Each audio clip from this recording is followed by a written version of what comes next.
Hello guys, good morning sa lahat. May bago tayong project ngayon guys, nagpahukay tayo. Pwede na! Guys, ito yung pangalawa nating project dito sa Sana all! sa inyo guys, pati yung pag-una natin ng batal, pagtayo natin mga poste. So guys, nagpapasalamat ako sa aking mga followers at sa aking mga viewers. Wow! Lalo lang nagpapatuloy sa suporta sa akin, sa aking mga video. Saka thank you sa lahat. God bless guys. Saka sa mga gusto pa lang magpagawa ng bahay guys, pwede niyo akong i-message or tawagan. Pag-usapan natin yan kung anong pagkasunduan natin.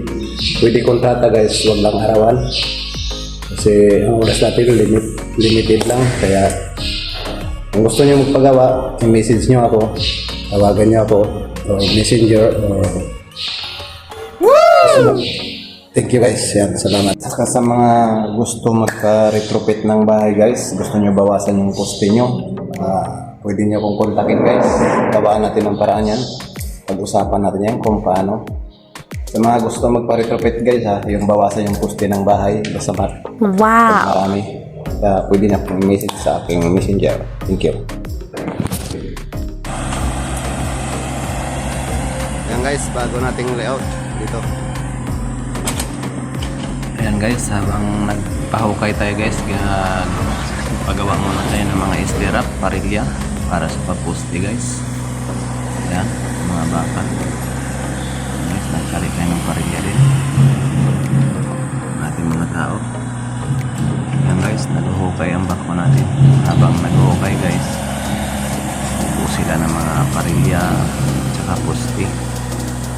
Ayan guys, yung hukay natin mas maganda bako guys, hindi mabilis, hindi kung mano-mano yan guys, hindi pa mahukay ng ganyan karami yan.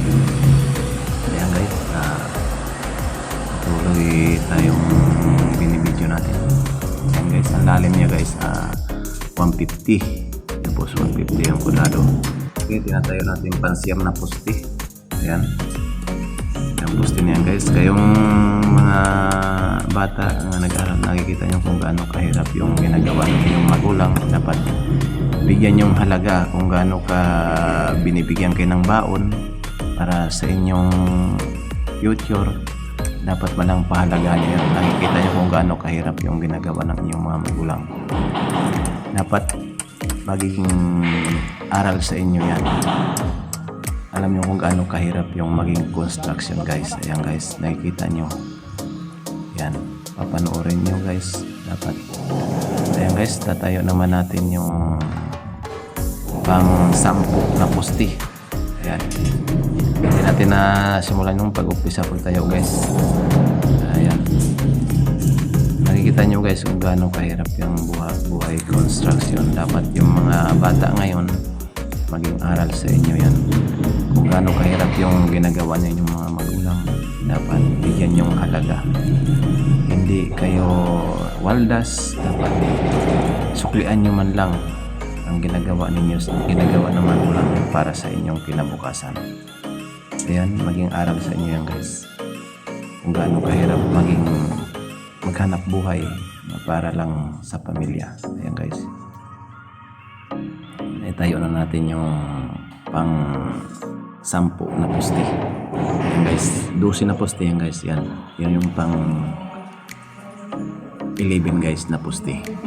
Kumbaga isa na lang guys, matatapos na yan. Tapos bago natin bubuhusan natin yan guys, ang 14. Yan, 12 na poste yan guys. Dati guys 14 yan, so pinapabawasan natin guys, pinabago natin sa architect. Medyo makatipid din yung may-ari guys.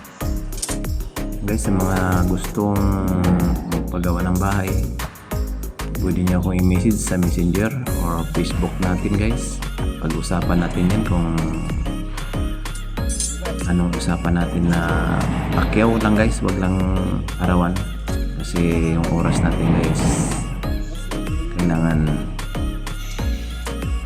limitado lang guys. Yan guys, kung gusto niyo magpagawa ng bahay, pwede niyo kontakin. Pakyaw lang guys, wag lang araw.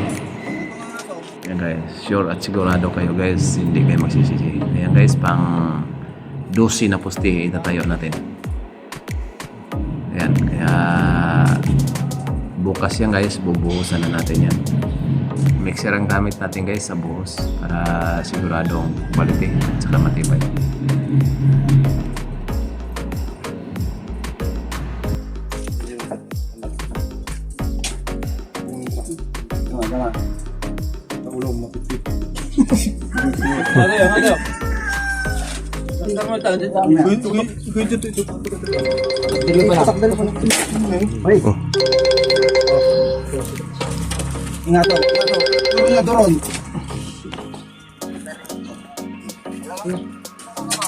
Sige, hintay lang 5 minutes, 5 seconds pala.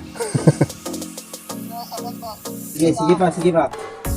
Tab- Kunti lang, pitik lang. tabi ng college. Oo. Okay, sige. Oh, sobra. Sige, bye. Last 2 minutes. Saan? Pakasam na eh. Saan? Last day, pupunta sa'yo. Oh, sobra. Okay. Sige. Kasi mo kasi saan? Sit lang. Hop. Ito naman. Kaya. Hila banda ko tayo makmak. Konti lang. Paano? Op. Oh. Yan.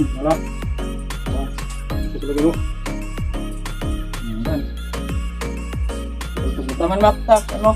Sobra? Sobra na niya. Wala.